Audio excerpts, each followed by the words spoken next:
My grandmother left her fortune to the grandchild who loves me most. So my cousins decided to eliminate the competition. I should have known something was catastrophically wrong when Marcus texted our family group chat at 2 a.m. Emergency family meeting tomorrow. Grandma Rose wants to see everyone immediately. The message felt different, urgent, desperate, dripping with the kind of barely controlled panic that comes when serious generational wealth is suddenly at stake. Marcus never texted the family unless he wanted something expensive from someone, and he definitely never called emergency family meetings unless there was major inheritance money involved in the discussion. For context, my grandmother Rose was worth exactly $47 million.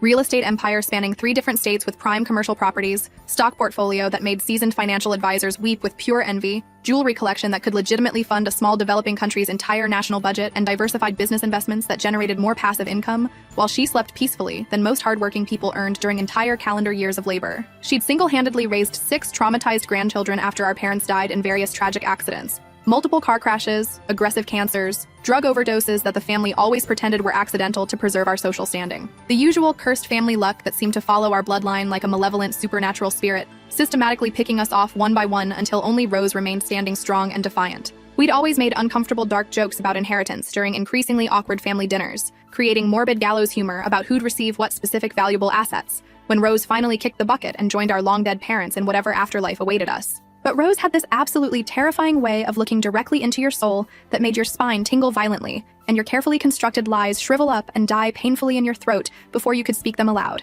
Like she possessed supernatural ability to see straight through your elaborate bullshit facade to the actual person you really were underneath all the desperate pretending and carefully maintained social masks. She'd survived the brutal Great Depression by eating literal garbage scraps from restaurant dumpsters and sleeping in freezing abandoned buildings during harsh winters, built an impossible business empire from absolutely nothing but raw determination and absolutely ruthless intelligence, and maintained zero tolerance for weakness, pathetic excuses, self-pity, or anything that remotely resembled whining about life being inherently unfair. Rose had started with nothing but a borrowed $20 and unshakable determination during the worst economic collapse in American history. While other families lost everything to bank failures and foreclosures, she somehow managed to buy distressed properties for pennies on the dollar. By the time the economy recovered, she owned half the commercial real estate in 3 major cities. Her business philosophy was simple but brutal. Trust no one completely, verify everything twice, and always have 3 backup plans for when people inevitably disappoint you. That ominous morning, we gathered solemnly in her intimidating Victorian mansion's formal parlor like guilty suspects lined up in a classic Agatha Christie murder mystery, waiting for the detective's final revelation. The hand-polished mahogany furniture gleamed menacingly under expensive imported crystal chandeliers, and multiple generations of stern family portraits stared down at us with cold, disapproving dead eyes that seemed to judge our corrupt souls and find us wanting. The room itself was a testament to Rose's success. Persian rugs worth more than most people's houses, first edition books lining floor-to-ceiling shelves, and artwork that belonged in museums but somehow ended up decorating her private sanctuary. Marcus, 28, the insufferable golden boy who'd graduated Harvard Business School summa cum laude, and never let anyone forget his academic superiority for even 5 consecutive minutes of conversation. He worked at a prestigious investment firm where he specialized in hostile corporate takeovers, essentially destroying companies for profit while wearing expensive suits and pretending it was for the greater good of capitalism. Sarah, 26, the predatory shark lawyer who specialized in hostile corporate acquisitions and calculated legal destruction, and had never voluntarily visited Rose unless she desperately needed emergency money for her expensive cocaine habit or mounting gambling debts from underground high-stakes poker games where she regularly lost thousands of dollars to criminals who didn't accept credit cards. Twin brothers Jake and Luke, 24, who'd already completely blown through their substantial 6-figure trust funds on luxury sports cars, designer drugs, and month-long Las Vegas weekends that cost more than most people's annual salaries. They were identical in appearance but completely different in personality. Jake was the aggressive one who solved problems with violence and intimidation, while Luke was the manipulative one who preferred psychological warfare and emotional manipulation. Both had dropped out of college multiple times and showed no signs of developing any marketable skills or work ethic. My sister Emma, 22, the genuinely sweet and innocent one who actually called Grandma Rose every single Sunday just to chat warmly about her week and ask detailed questions about Rose's prize-winning garden. Emma was studying to become a pediatric nurse, volunteering at children's hospitals during her free time, and somehow managing to remain optimistic despite growing up in our catastrophically dysfunctional family. She was the only one among us who seemed to have inherited Rose's genuine compassion instead of just her ruthless business instinct. And me, 25, the designated family black sheep who'd been taking comprehensive care of Rose since her devastating stroke last year, when everyone else claimed they were too busy with their allegedly important lives to help. I dropped out of law school to become Rose's full-time caregiver, managing her medications, driving her to doctor appointments, and listening to her stories about building her empire from nothing. Everyone assumed I was doing it for inheritance money, but the truth was simpler. Rose was the only family member who'd ever treated me like a human being instead of a disappointment. Rose sat regally in her motorized wheelchair, eyes sharp and calculating as freshly broken glass, despite the constant oxygen tank that had become her unwelcome companion after the stroke damaged her lung function. Her longtime lawyer, Mr. R. Peterson stood professionally beside her with official-looking legal documents that made everyone shift nervously in their expensive antique chairs. Peterson had been Rose's legal counsel for over 30 years, and was one of the few people she trusted completely, mainly because she paid him enough to ensure his absolute loyalty and discretion. "I'm dying," she announced matter-of-factly, like casually discussing tomorrow's weather forecast or fluctuating stock market prices. 6 months maximum, maybe significantly less if these expensive doctors are correct about the aggressive cancer spreading rapidly through my organs. So I'm completely changing my will today, and I wanted you all to know immediately. The elegantly appointed room went absolutely dead silent. You could literally hear hearts stopping mid-beat, breath catching painfully in throats, mental calculators frantically computing complex inheritance divisions and potential windfall amounts. The silence stretched on for what felt like hours, but was probably only 30 seconds of pure, concentrated greed mixed with barely concealed panic. Instead of splitting everything equally among you like you've been confidently expecting your entire privileged lives, I'm leaving my complete $47 million fortune to whichever grandchild demonstrates they love me most genuinely. She smiled that absolutely terrifying, predatory smile that had made ruthless business rivals surrender entire companies without firing a single legal shot. You have until Christmas Day, exactly 3 months from today, to prove your devotion conclusively. The announcement hit the room like a financial nuclear bomb. Marcus's face went through several color changes, from pale shock to red anger to calculating determination. Sarah immediately started taking notes on her legal pad, probably already planning her strategy to contest the will or manipulate the competition. The twins just stared at each other with identical expressions of confusion and growing panic. They'd been counting on their inheritance to fund their lifestyle indefinitely. Marcus leaned forward eagerly, already calculating potential angles like the Harvard-trained corporate shark he'd become. "How exactly do we prove love, Grandma? What are the specific measurable criteria for evaluation?" "Actions, not empty words. I'll be watching everything you do, everything you say, everything you think I can't see or hear." Her piercing eyes swept across us like prison searchlights hunting for escaped convicts. "The person who truly loves me will reveal themselves naturally through consistent behavior." Emma looked genuinely distressed. Not about the money, but about Rose's deteriorating health. "Grandma, are you sure about this? Maybe we should just focus on spending time together instead of competing." Rose's expression softened slightly when she looked at Emma. "Sweet child, this isn't about competition. It's about truth, about seeing who people really are when money is involved." After she was carefully wheeled away for her mandatory afternoon nap by her private duty nurse, we huddled together in the massive commercial-grade kitchen like guilty conspirators planning a revolution. The entire emotional energy had shifted completely from awkward family reunion to something much darker, more dangerous, and infinitely more desperate. The kitchen itself was larger than most people's entire apartments, with professional-grade appliances and enough counter space to cater a wedding. "This is absolutely insane," Sarah muttered frantically, pacing back and forth like a caged predator. "We should contest it immediately through probate court. Get her declared mentally incompetent due to medication effects." "On what legal grounds?" Marcus asked with calculated coolness. "She's mentally sharp as ever, probably significantly sharper than any of us combined. Peterson will testify to her competency, and she just demonstrated perfect awareness of her situation." Emma looked genuinely worried, her naturally pale face becoming ghostly white. "Maybe she just wants to see us more frequently before she, passes away. Maybe this inheritance competition isn't really about money at all." "Wake up and smell reality, Emma," Jake interrupted harshly, his voice dripping with contempt. "This is about exactly $47 million in liquid assets. The game just changed completely, and there's only going to be one ultimate winner standing." Luke nodded in agreement with his twin. "We can't afford to be sentimental about this. $47 million divided by 6 is still life-changing money. But $47 million for one person? That's generational wealth." That's when I noticed the meaningful look that passed silently between Marcus and Sarah. Something cold, calculating, and absolutely terrifying. Like they were already mentally planning something that would make the rest of us very unhappy, very quickly. I'd seen that look before during family arguments. It usually preceded someone getting emotionally destroyed or financially ruined. Sarah stopped pacing and pulled out her phone. "I need to make some calls. Research the legal precedents for this kind of will structure. And I need to review Grandma's financial portfolios," Marcus added. "Understand exactly what we're competing for." Over the next few days, the family dynamics shifted dramatically. Everyone started visiting Rose with suspicious frequency, bringing gifts and offering help with increasingly desperate enthusiasm. The mansion, which had been quiet and peaceful during my year of caregiving, suddenly became a busy hub of fake affection and transparent manipulation. Marcus showed up every morning with expensive flowers, always roses, obviously, and insisted on helping with Rose's financial paperwork. He'd spend hours in her study, supposedly organizing her investments while actually photographing every document when he thought no one was looking. His Harvard business training made him confident he could optimize Rose's portfolio better than her current financial advisors, and he wasn't shy about sharing his opinions. Sarah arrived each afternoon with legal documents, claiming they were routine updates to protect Rose's assets from potential government seizure or tax complications. She'd spread papers across Rose's dining room table and explain complex legal concepts in a condescending tone, as if Rose hadn't been navigating business law successfully for 60 years. What Sarah didn't realize was that Rose had been recording every conversation, building her own case file of everyone's true motivations. The twins developed a sudden fascination with Rose's war stories and business empire founding history, recording everything on their expensive smartphones with professional quality audio apps. They'd sit for hours listening to Rose describe her early struggles during the Depression, asking detailed questions about her strategies and methods. What they were really doing was creating content they could sell to documentary filmmakers or biographers after Rose died, monetizing her life story for their own benefit. But Emma stopped coming to visit altogether after the first week. When I asked why during our weekly coffee date at her favorite downtown cafe, she showed me the horrifying photographs with trembling hands. Someone had been systematically following her everywhere she went. Professional quality surveillance pictures of her at work, at the grocery store,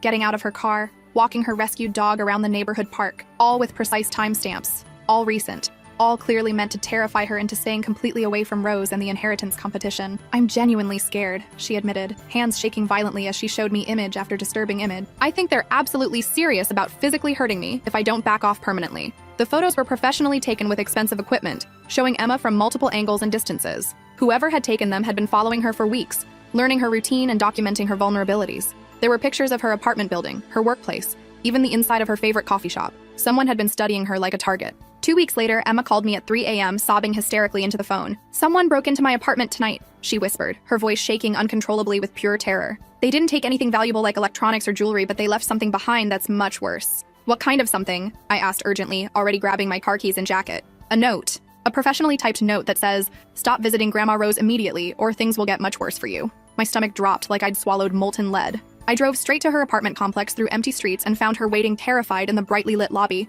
too scared to go back upstairs alone to her violated sanctuary. The note was typed perfectly on plain white paper with no identifying marks, completely untraceable, with no fingerprints or DNA evidence visible. The break-in had been professional. No forced entry, no damage to the locks, no signs of violence or ransacking. Someone with lockpicking skills had entered quietly, left their message, and disappeared without disturbing anything else. It was a precision intimidation operation designed to terrify Emma without leaving evidence that could be traced back to the perpetrators. That night, I secretly installed multiple hidden security cameras around Rose's entire property, without telling anyone in the family. What I captured over the next week made my blood run completely cold with horror. The high-definition footage showed Marcus and Sarah meeting secretly in Rose's moonlit garden at exactly midnight, thinking everyone was safely asleep. I enhanced the audio quality using sophisticated software I'd learned about online and heard every single word of their chilling conversation. "Emma's still clearly the obvious favorite," Sarah was saying, cigarette smoke curling around her words like poison. "Rose's whole face lights up like Christmas morning whenever someone even mentions Emma's name. She's definitely the biggest threat to our chances. Then we need to eliminate her from the competition permanently,"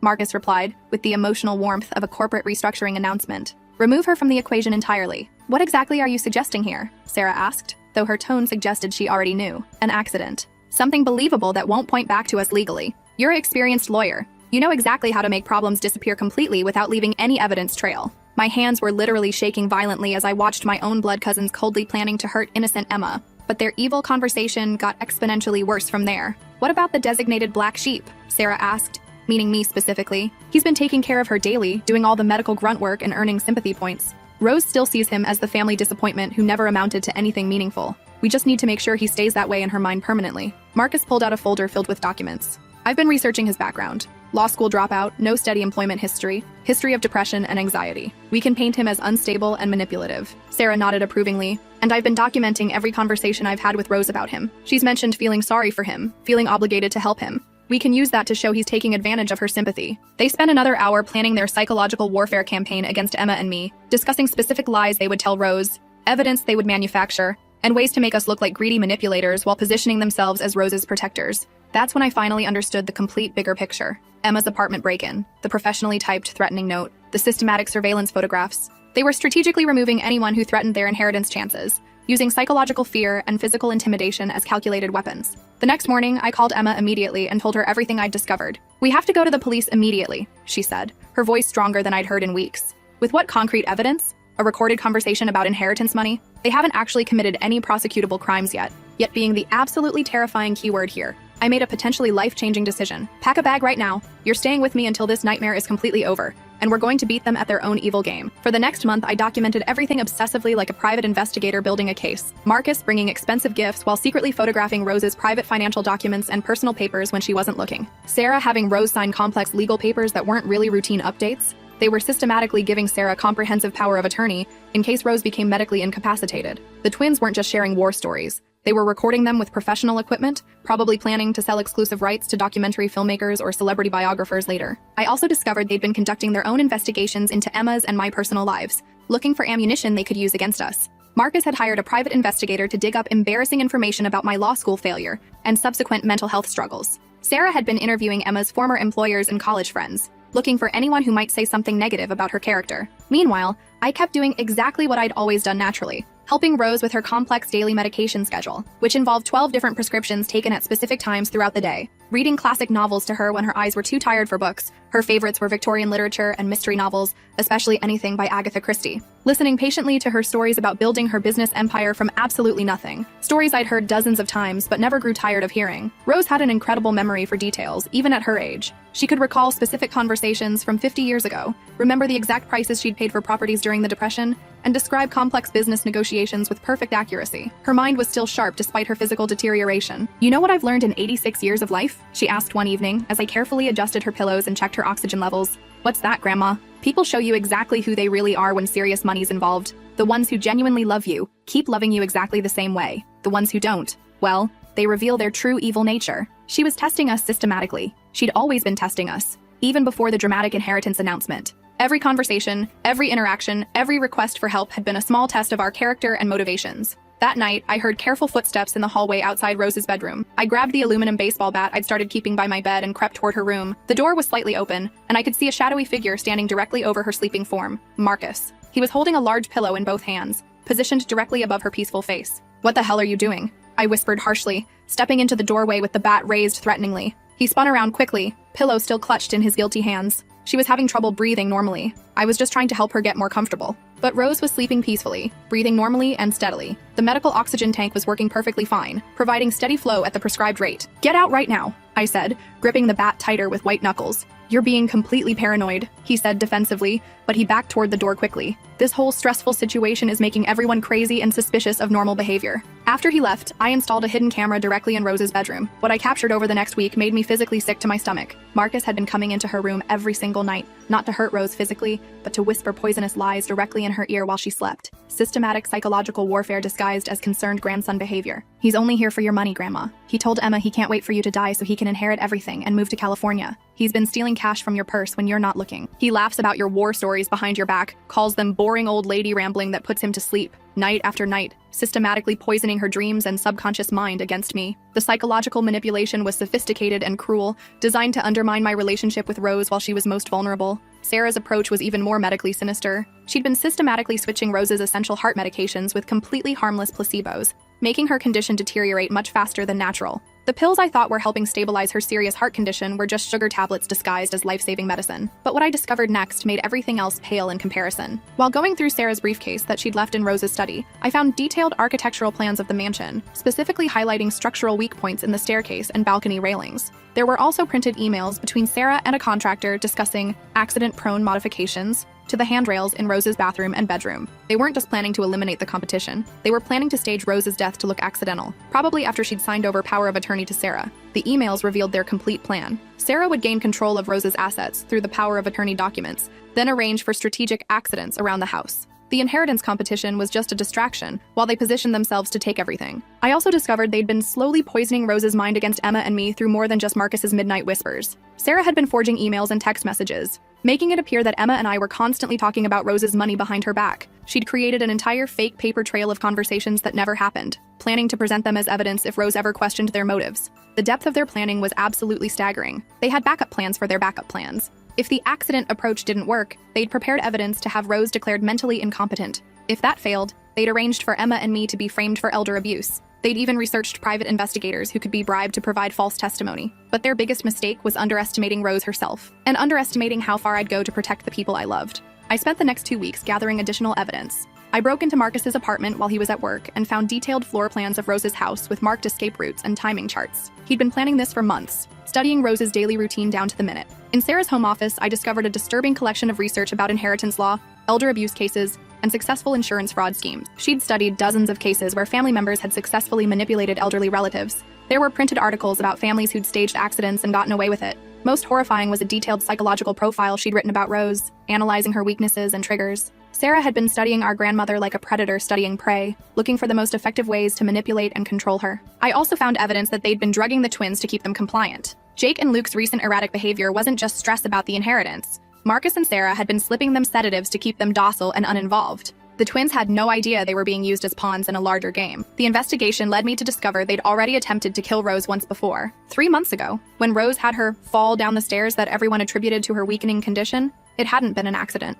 Marcus had loosened the stair railings and Sarah had given Rose medications that would cause dizziness and disorientation. Rose had survived because of pure luck and my quick response in calling the paramedics, but they'd learned from that failed attempt and were planning something more foolproof this time. I realized they were escalating their timeline. The inheritance competition deadline was still weeks away, but they couldn't wait. Rose was getting suspicious, asking too many questions about the legal documents Sarah kept bringing her to sign. That's when I discovered their final plan. They were going to stage a home invasion gone wrong. Marcus had already hired criminals through his underground contacts, the same people who'd broken into Emma's apartment. The plan was to make it look like burglars had killed Rose during a robbery, with Sarah conveniently being the only family member with legal access to the estate. Emma and I would be framed as the masterminds, since we were the ones living closest to Rose and had the most access to the house. They'd already planted evidence in my apartment. I found it during a search after becoming paranoid about their reach. But I had one advantage they didn't know about. Rose had been testing us from the beginning, but she'd also been testing them, and she was far more aware of their schemes than they realized. The confrontation came sooner than I expected. During what was supposed to be a routine family dinner, I walked into the dining room to find Marcus holding a knife to Emma's throat,